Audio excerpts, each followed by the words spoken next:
What's up, everybody? Welcome back to the Masculine Mastery Summit. It's super awesome to be joined today by Mr. David Sutcliffe. How are you doing, my man? I'm good. How you doing? Awesome. Awesome. It's great to be here. Jamming once again. It's like the third time now. It's podcast, our leadership group, and now the summit. Yeah, So it's great. It's always good to welcome be back. with you. You have great questions.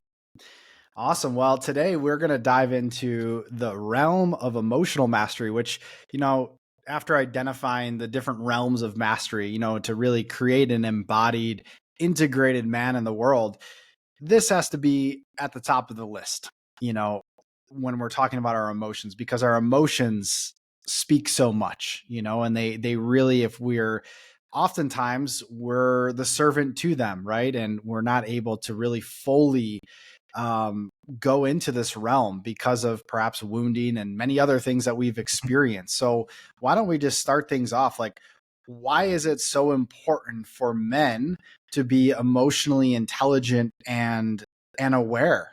And what value does that bring to their lives? Right. That's a great question. Well, if you're not emotionally intelligent, if you're not emotionally aware, you can't be present.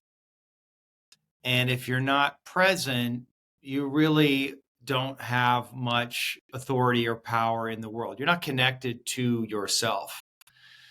Now, getting in touch with our emotions is not an easy thing. I mean, we repress them for a reason. Usually it's connected to things that happened to us in our childhood.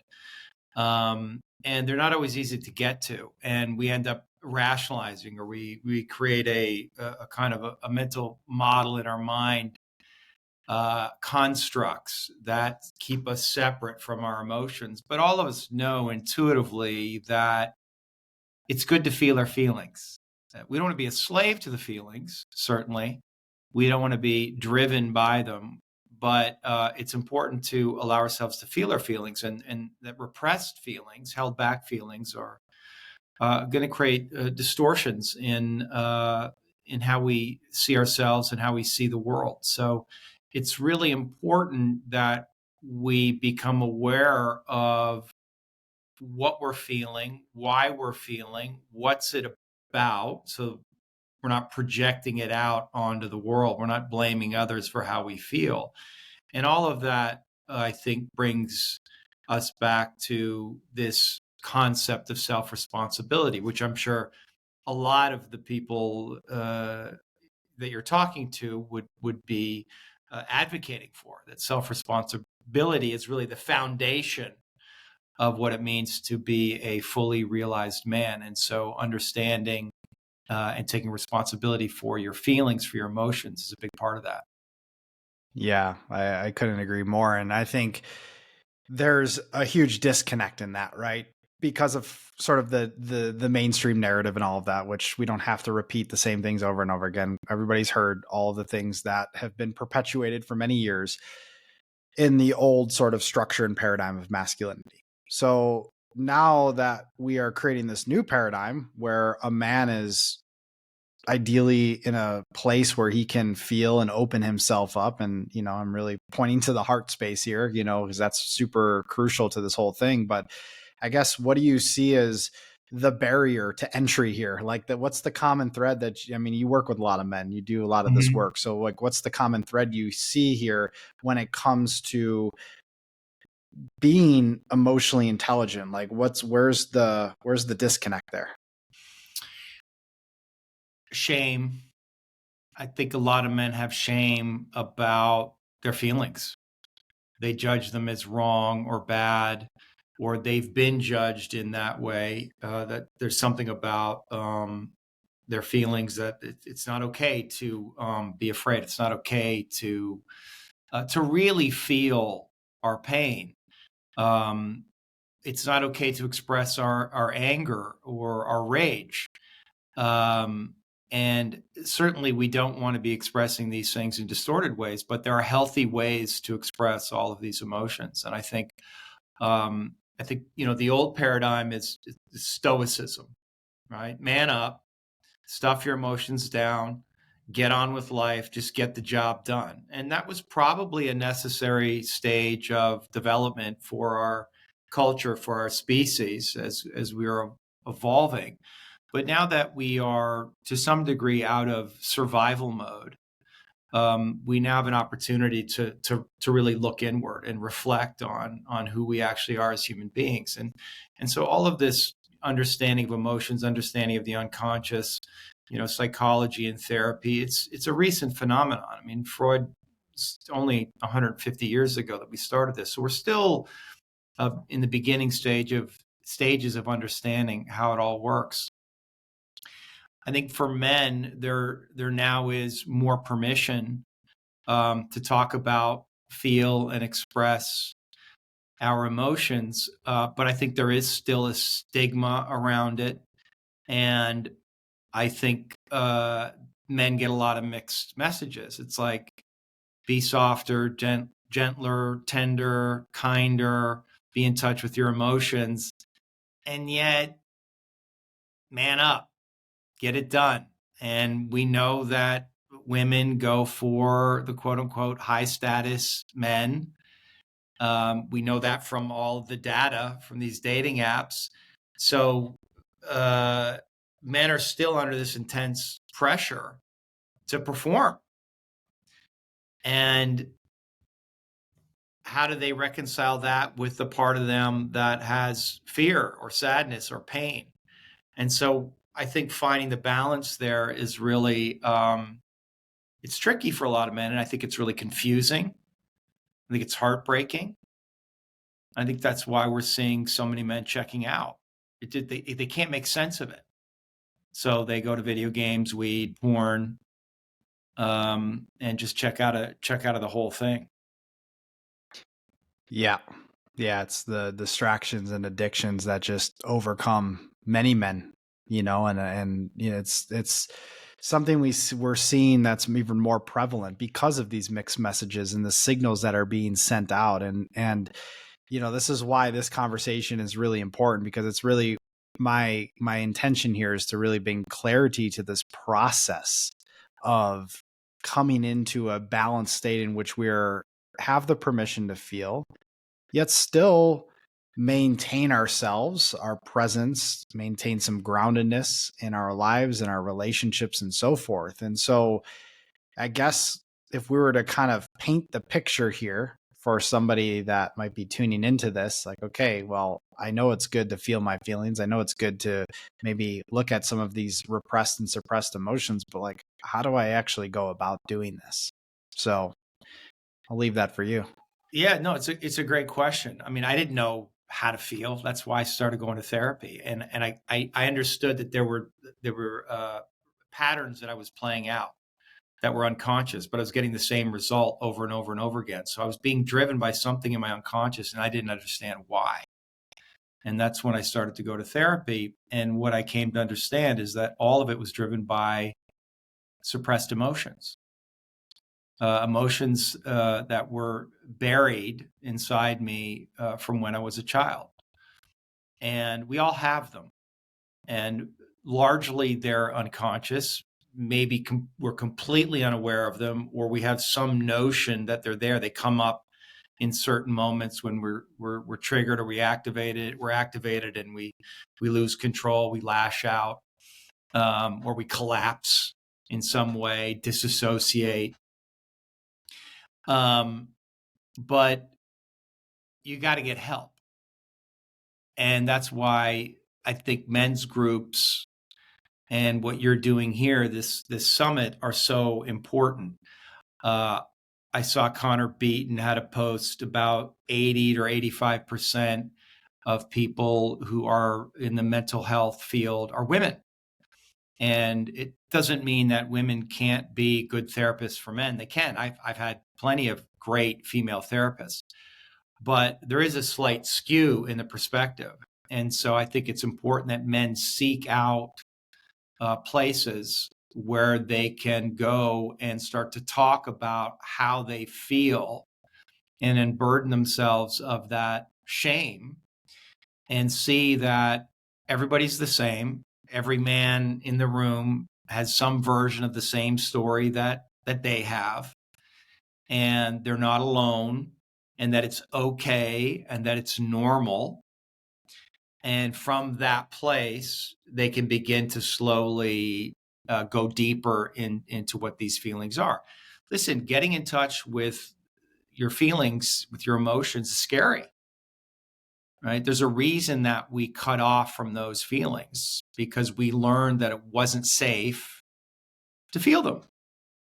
And so to allow ourselves to bring those emotions back up is a real challenge. And but there's spaces out there, whether it's one of my workshops or there's a lot of great men's work out there. Obviously, you're talking to all these guys, is to go somewhere, to seek the help, to get the connection, and it'll just begin to unfold on its own. And there's a whole framework that I could get into about, how it works, or at least from my perspective. But that's the first thing that I would say to men. Just go find a place to be with other men. I mean, men's groups are really important, and I think they're sacred, and we need them now more than ever. I mean, I just got back from a hunting trip with 6 guys, and it was just, it was unbelievably powerful just to be with dudes for 3-4 days without women around. It's different. The conversations go a different way. We're less guarded. We're more open. And once one guy opens it up, the whole thing opens up. Men are longing to share with each other. They're longing for that connection.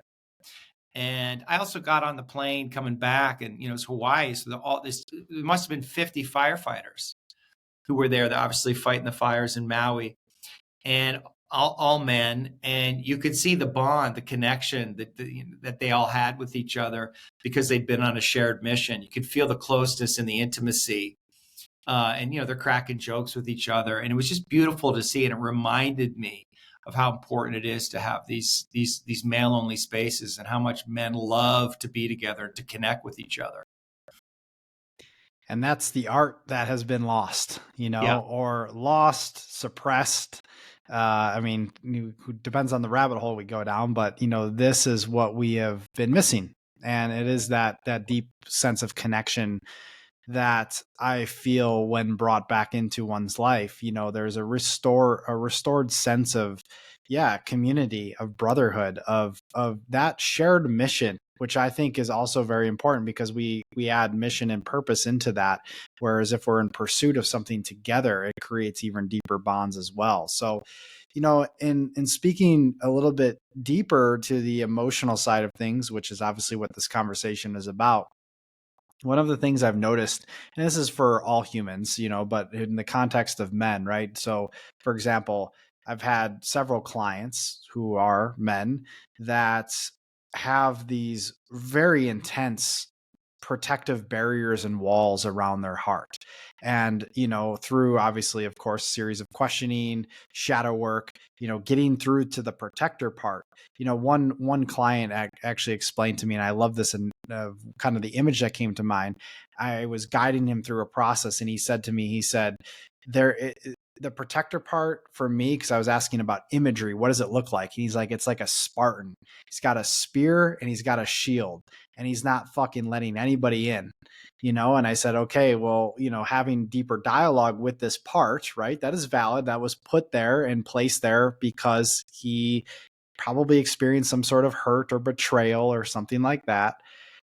He now has this part that is protecting this area, and he's scared of what might happen if we go into it. Mm-hmm. And I think this is such a common thing that all men are experiencing, but it's like, what's on the other side of that barrier? Because Mm-hmm. how much energy does it take up to hold up that protective shell? That's a lot of energy every single day, not letting the world in. And so I don't know if there's anything you want to add there. It wasn't so much a question, more of just a kind of like a sense of dialogue and statement. But yeah, what have you noticed around that? Yeah, that's a really great observation. I love the way that you articulated it. We all get wounded as children in some way or other, and then we learn to protect ourselves. Some aspects of ourselves are not received when we're children, and we close off. It's just a natural defense mechanism. It's a way that we survive our childhood. And it doesn't mean that our parents are bad or they're nefarious. They're just human beings, and they have their own biases and judgments that they've inherited from their parents. So it's just a cycle, and it's actually quite natural. It's like we do it in order to survive the situation that we're in. And the reason that I say that it's so important for men to not shame themselves for their defense, for being guarded, right? For keeping people away. It was an important thing that they had to do for themselves to get through their childhood. The problem is now they develop belief systems that are in alignment with that defense. And those belief systems, they're the false conclusions of a 3-year-old, a 4-year-old, a 5-year-old, a 6-year-old, right? And they extrapolate that out onto the world, right? You had this situation that you were in as a child, but that's your whole world. You don't know anything different. And then you adapt yourself, and you adapt belief systems, and then you take that out and you look at the world through that lens. And it become defending yourself, protecting yourself feels like an imperative. It's not necessarily even conscious, but it becomes part of our identity, right? You hear people say, "Yeah, I don't trust people," you know. And in a way, it's like, okay, I understand. We should be discerning about who we trust. But if you have you're looking out at the world and you have an overall view that I don't trust people, well, you're going to be defended and alone, and your interactions with people are going to be not particularly connected or authentic, because you're defended against them, and people are going to feel that and they're going to react to that. And the question is, where did that come from? Well, probably in some place in your childhood, you were betrayed by your mother and your father in some kind of subtle way, and you made a decision. It's like, all right, I'm not going to trust again, because I'm not going to open myself up. I'm not going to rely on other people. I'm not going to ever need again. I'm not going to, my heart got broken, so I'm not going to open it up, because this is, what is going to happen. And, at the root of it all, it's really simple. It's like, we don't want to feel our pain. It's one thing, right? And, whether I'm talking from the therapeutic standpoint, or David Goggins is talking from the standpoint of like physical pain, it's really the same thing. Are you willing to feel your pain? Are you willing to go all the way into your pain? You have a belief that if I do, it's not a conscious belief. Like, if I go all the way into this pain, it's going to kill me. Right? But it won't. There's something on the other side. And if you're willing to go all the way into your pain, right, it's going to crack open your heart. And then on the other side of that, all of your love and all of your gifts are going to come pouring through. Now, you don't know that when you're in the place of being defended. But that's the truth of it. And the reason that I know that is because I've done it. I've had that experience over and over and over again. And I've facilitated people in doing that. And we intuitively know that that's true. But how do you get somebody to let down their defense and feel their pain? It's not an easy thing. It takes time. It takes a lot of trust. It takes patience. It takes tenderness. It takes presence. And this is why I think you need, and that you can't do it alone. You won't do it alone. You're not just going to sit in your room and feel your pain. It has to be in relationship. It has to be in connection with other men. You need to literally be held there.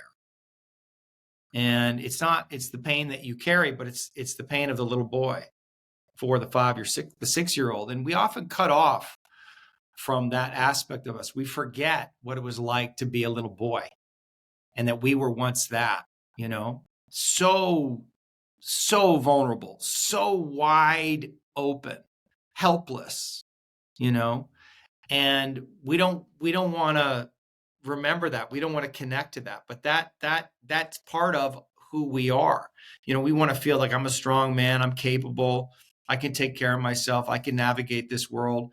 And all of that is true, but there's also a vulnerable little boy inside all of us. And that little boy needs attention, needs our presence, needs our care, needs our tenderness. And if we don't give that to that little boy, well, he's just down there scared and in pain and probably angry. And eventually, at moments, different things will happen in our life that part of us is going to get activated and take over. And then that's the place when we're acting out from our trauma. And that's where, we get ourselves into trouble, or we get into these self-destructive patterns. Beautifully stated and said. And there's a really key point in there that I want to highlight, because I think it's really important for the listener, and something that, again, based on what I was describing before on the example I used with a client, is one of the biggest things that comes up is like this fear of death, right? And it's like what you were saying before about going into the pain. Like all the time I'm hearing this, it feels like I can't go into it because I'm going to literally physically die, right? Yeah.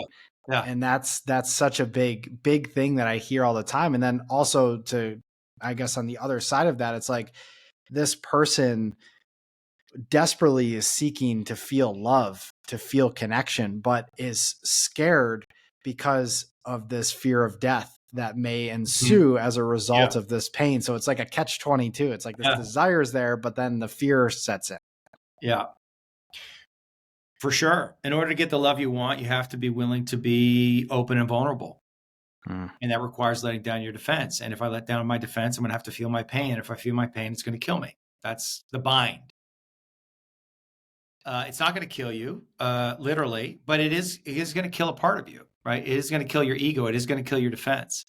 And the fear, I think about it, is it's a fear of death, but even deeper than that, it's a fear of annihilation, right? Because a child, they do whatever they have to do to survive their childhood, right? Survive the circumstances of their childhood. And so they're going to adapt themselves. They're going to shape themselves. And they learn that aspects of themselves, as I said earlier, are not welcome. Aspects of their feelings may not be welcome. So the belief becomes, if I show this part of myself, I'm going to lose connection with my caregiver. And if I lose connection with my caregiver,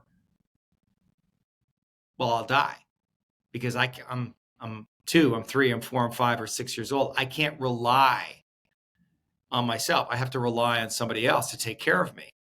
And so we betray ourselves in some way to stay in connection with the caregiver. And that becomes, as I said earlier, that becomes like our identity. It feels like who we are. We rationalize, we create a mental model around that. And so when you're asking people to go into their pain, what you're asking them to do is to kill the defense, right? Kill that adapted self. Like rip off the mask that has been protecting them their whole lives. And, if you had somebody who had spent their whole life being attacked, and you ask them to like put down their shield, they're going to tell you to go fuck yourself. And you say, well, no, you can put it down. It's safe now. They don't even know what that means. Safe. They never lived in a world that was safe. And so if you're asking them to put down their shield, that to them is going to feel like you're asking me to get killed. You're asking me to die. And it's really the same concept, right? And so it's very, very scary. And so I have a lot of sympathy for people who are unwilling to drop the mask, to put down the shield. And I certainly don't force it. It's like it can take a lot of time. And it'll come back, right? It'll come back. And that's okay too. But we have to be really tender and gentle with ourselves in that place. And as I said, not to shame ourselves, but yes, it is a fear of death, a fear of annihilation. That's what we are confronting when we ask somebody, or we ask ourselves, to go all the way into our pain. It's also going all the way into our feelings takes us totally out of control. We have to surrender to something. And the idea of being out of control is also terrifying. But there's no way to change. There's no way to grow. There's no way to evolve without losing control. You have to let go of the thing you're holding on to, right? And then enter into the void, enter into the unknown, enter into the nothingness. And trust that. Trust that there's something on the other side. And that's a scary thing to do.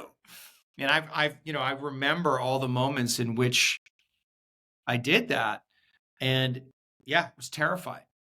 and had this deep feeling of annihilation. The issue is I created massive leverage for myself to go through it, and that's usually why we'll take that kind of risk, or we'll make that change, because something in our life is so painful that we're willing to confront that fear of death, that fear of annihilation, in some attempt to heal ourselves, to alleviate this pain that we're feeling, this suffering. Yeah. Yeah. I know exactly everything you're sharing and everything you said. It's so resonant because, of course, me as well, I've gone through these processes, and they go quite deep. And I feel like, again, on the other side of that is where all the gifts lie and all of that. So I know the framework here is obviously multifaceted, and I'm not going to ask you to go and explain the framework for Sure. going through this. One of the aspects that you mentioned, of course, was being around other men's groups and all of that. Is there, to maybe begin this process, I know one of my favorite things to do is to come up with really beautiful and well-stated prompts and questions to ask ourselves. And perhaps there's something that you want to add to that. Is there a question, a prompt that we can be asking ourselves to kind of begin this process of inquiry, and deeper than that, this process of feeling? Is there maybe a few simple steps that we can outline to create some practicality and groundedness around what we're speaking to right now? Yeah. Well, there's a lot of ways I can answer that question, but maybe the one way that feels really practical, because we all get triggered, and what's going on when we're triggered. Well, we're having some kind of trauma response, right? Something from our past is being activated, and we are projecting that onto the present situation. So if you're triggered, you're not present. That's the first thing. If you can get that in your mind, right, and so that when you are triggered, you can have some idea. It's like, okay, if I'm this upset, and it might be in a conversation that you're having with your girlfriend or your wife. It might be by some thing you read online, some tweet that makes you fucking crazy. And the first question to ask yourself is why? Why do I care? Why does this upset me so much? What is this about inside me? Because something is being activated inside me, right? Yeah, I can blame it on the tweet, but why am I reacting so strongly to that tweet? Why am I reacting so strongly to this thing that my wife or my girlfriend said? There's something to do inside me. And so I know in that place, that's a tell, that's evidence that there must be something from my past, from my history, that's being activated. And in that place, I know I'm not in reality. And the stories I'm telling myself about what are going on are not accurate. Can't be. And so I have to have that humility in that moment, right? To take off all the rationalizations, all the judgments, all the projections, and say, this has to do with me. This is my shit. And then really the question to ask yourself is, what is it that I'm unwilling to feel? There's something here that I don't want to feel. I want to blame it on the other person. I want to make them bad and wrong. I'm judging them. Like, how could they say that? How could they think that? Whatever it is, I want to stop the behavior that's causing me to feel the thing that I don't want to feel. So I need to control life so I don't have to feel.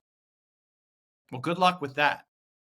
You're going to spend your whole life trying to, stop people. And we see that in the culture right now, right? We see that with people like want to control what people say and think. And really what's underneath that is because they don't want to feel. There's something they don't want to feel. Otherwise, you're not trying to control people. Why do you care? And so what is it that you don't want to feel? What's going on? Well, I'll tell you what it is. It's fear. You're scared. Now, it doesn't make any sense in a moment when you're triggered and you're feeling upset or angry. Maybe you want to attack. But really what's underneath that is fear. The reason you want to attack is because that's a perceived threat. And if it's a perceived threat, then you are in a fear response. And so that's the first thing that I do when I'm activated, particularly in my relationship, which is the place we most often get activated, is I try to, as quickly as I can, just say the words, I'm afraid. and I own it. Like, I'm afraid. And it might not even make sense cognitively in the moment, but it's like, I've done enough work to know that I must be afraid. Something, and what is that? Even if I'm acting belligerent or I'm upset or I'm angry and maybe I'm rationalizing my anger. Well, you did do this. And sometimes the thing that they've done, you have a legitimate reason to be angry or upset about. It doesn't absolve them of everything. But nevertheless, your reaction belongs to you. So what is it inside me that I don't want to feel? And start with fear. What is the fear here? I'm afraid that she's going to leave. Am I afraid that I'm not enough? Am I afraid to set my boundary? Am I afraid to say no? Am I afraid to ask for what I want? Am I afraid to ask for what I need? Like, what's going on here? There's something else underneath the surface that I need to get to. And if you can just orient toward that, right? You're not going to get it perfect. You're not going to solve it in 5 minutes. You might need to get some reflection. I mean, I've been doing this a long time, right? And I still, like, I get into it with my lady, and usually I can get to it on my own, but every once in a while I could call up. Fortunately, a lot of my friends are therapists, and I had to call them up and get the reflection. I need somebody to kind of help me work through it.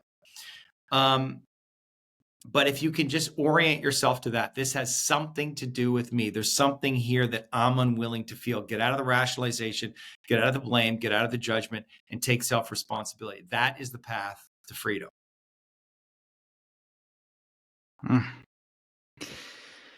Yeah. Yep. Yeah. There's right there in the triggers itself. Like, these are such, like, the way I've been able to view them, after being triggered, like we all have many times, is to view them as opportunities, right? Like, just opportunities to get to know ourselves better and like what's underneath everything, like you've been saying. And what we find is that oftentimes, what I've found, at least in my own personal journey, is that as we go deeper into that, and perhaps like in this example, you're talking about fear, right? Or what are you afraid of? And when you can go into that, what you realize, it's actually not as scary as what it's made out to be. But we do have to sift through some of these layers to be able to find that out, for the evidence for that to show itself. But I really like that a lot. Beautiful. And like, I guess the conversation has been about, emotional intelligence and cultivating this. So we have these tools, we have these practices, we have the ability to connect with others and to process some of these emotions. What's on the other side of this for somebody that's continuously willing to do this work? Like, what is the result of this, and how does that play out in their lives and their relationships and their business and so forth? I think on the other side of it, really, you have the keys to the kingdom, right? If you're not in a state of reacting to the world, if you're autonomous, if you're self-contained, if you're willing to take responsibility for everything that's going on in your life, for every relationship that you have, that it has something to do with you. So if you're have some coworker that you're in conflict with, it's like, well, why am I in conflict with this person? Like, what does this have to do with me? If you can keep coming back to that, then you can actually solve the problem, because you can solve it from within.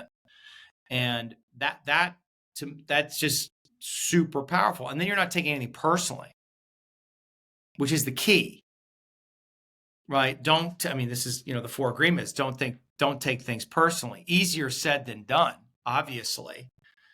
But if you stop taking things personally, you realize that anybody's judgment about you or criticism of you, you can receive it, you can hear it, but if it has a charge to it, it's really just about them. It has nothing to do with you. And once you understand that, because, I go online and, I say some things and people react to it and they're all upset about it. And I can feel the part of me that wants to defend, or like, they don't see me, you're not getting it. And I'll be like, fuck you. Like, that part of me comes up because it's painful to not be seen. It's painful to not be understood. It's like, what the fuck? Or to be made bad or wrong or judged. And if you're going to be fully alive, if you're going to be all of who you are, which is what we all want, right? In all of your power, in all of your strength, in all of your authority, if you're going to go after what you want to do big things in the world, there's no way you're not going to rub people the wrong way. There's no way that you're not going to provoke things in other people. right? If you go for things, those who are afraid of going for things are going to judge you. And they're going to try to pull you back. That's just the nature of things. And so once you really understand that their stuff has nothing to do with you, and you can take responsibility for that, and you have that kind of emotional intelligence, emotional awareness, you don't let that stuff get to you. You realize caring what other people think is makes no sense, because it's all just a projection. It actually has nothing to do with you. So that's the freedom that's there. Now, that's not an easy place to get to, but that I think is really where you are in mastery, where you're really free. Yeah. There's something in there that actually triggered something in my memory of reading. I do a lot of work with the Gene Keys. And so there was like a passage in the Gene Keys in Gene Key 43. And it was like talking about the creative rebel, the one that goes out and is in its full power and is the ability to speak its truth, to pursue its dreams and so forth. And it also talks about the idea around heroes and heroines of society, that we love them in movies, but we kind of keep them at a safe distance, right? Because we're like, okay, we see this image, but it's like, we're not fully going into that because of the fear, which is on the other side of what we've been talking about, of being judged and ostracized and all of that. But like, this conversation, if anybody can draw something from this, I would just say, fucking go full in. Like this life, it's so short and small, really, in comparison to the grand nature of the universe. So it's like, just let's go into it and let's see what's there. Because even in just the sense of feeling, even in the sense of going into our emotions, that will bring a sense of aliveness, because we are meant to feel. That's the unique part of the human experience, in my opinion, is that we can feel. Yeah, and there's a lot of information in feeling, and feelings are there to be felt. I mean, if you allow yourself to feel your feelings, in presence, right? If you just let them come through you, it's going to bring you back to homeostasis. Like that's what they're there for, right? Gazelle gets chased by a lion and they get away, and what do? They lie down and they shake, right? They literally shake it off, and then they get up because they've shaken it off. They get up and they come back to presence. They're not like, where the fuck's the lion? They're not looking around. They just go back to eating, right? And we have the same capacity if we're willing to feel our feelings. We can come back into presence and be free. And here's the thing too. It's always going to be messy. It can't not be messy. And because we are human and we've all been wounded. And what I figured out, I'm 54 years old now, and I did all this work, for years and years and years, 15 years. And I was like, I'm still fucking nuts. What happened? I thought it was going to be, but what it is like, I'm more accepting of it, right? I'm more in relationship with my crazy, and that my crazy is not going away. And there's also there's a shadow to it, but there's also a light to it. There's a gift in there. And so I don't really want to get rid of it, and I want to keep an eye on it, and I want to keep myself centered and grounded as possible. So, I want to have practices that help me do that. But I'm not going to, there's not this perfect state that I'm going to achieve where I'm going to be Christ or the Buddha and nothing ever perturbs me. That's not why we're here. We're here to learn and grow. And I'm assuming that, when I'm in my 80s, I'm going to be triggered by my wife and still learning and growing and figuring out my own shit. That's good. That's part of it. Just accept yourself, love yourself there. Don't judge yourself. That's the main thing, right?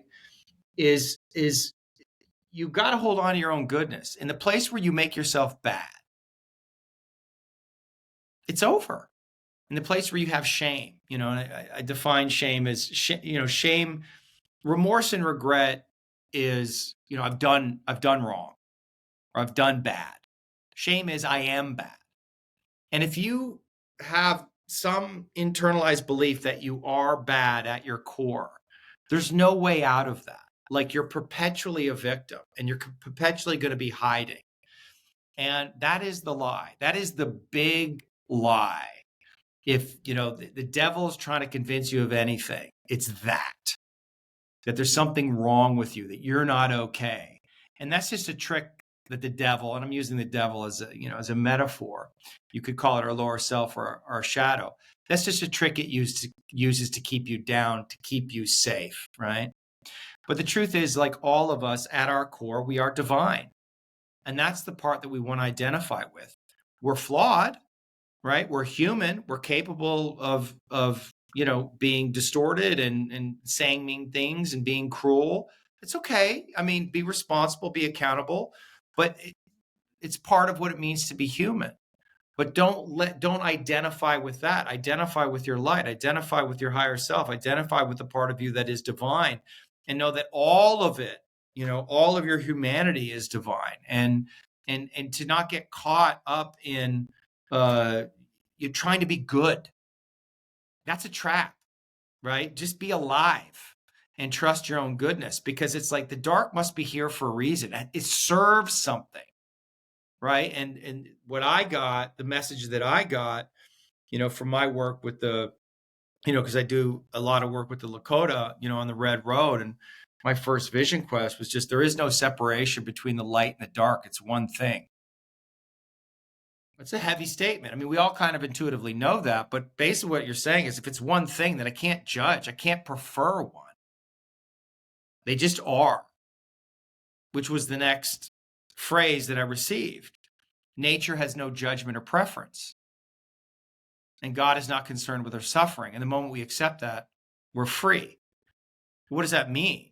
It's like, well, nature doesn't care, like good or bad. Nature doesn't care that the gazelle gets the way or the lion eats it. It's neutral. Reality is neutral. Right? So you want to be really careful about you create reality through what you project onto it. And if you make your shadow bad, well, then you're going to make yourself bad. And that becomes true. And then you're going to attract things in your life that confirm that belief. Right? So we have to accept all the aspects of ourselves and all the aspects of the world. You can't change the world until you accept it as it is. You can't change yourself until you accept yourself exactly as you are. Exactly as you are. If you are all fucked up and smoking weed and jerking off, whatever it is, you have to accept that. You have to first accept yourself there, because that's what's going on. That's what's true. Where you have to be willing to love yourself there. More than just accept, love yourself there. There's a reason that you're doing that. It's not because you're a bad person. It's not because you're weak. It's not because you're stupid. It's not because you're lazy. It's because you're protecting your pain. You don't want to feel your pain. Something happened to you that caused you to be this way. So in some way, it's like these things are just protecting you. And once you can come into that consciousness and accept it, right? And just be with it and understand it and have compassion for it. From that place of compassion, that's when things can begin to move. That's when true healing can occur. It doesn't mean tolerate everything. That's not what I'm saying. But both things can be true. I can shine the light of loving awareness on my shadow, while also which you might say is the kind of feminine aspect of me. I'm just going to beam love and acceptance at it. But there could be the masculine part of me that's like, okay, but let's get to work, which requires this and this and this and this. It requires both things, right? It requires love and it requires discipline. I love that. Yeah, there's so much medicine in that too. Love and acceptance and all of the other attributes that you mentioned there.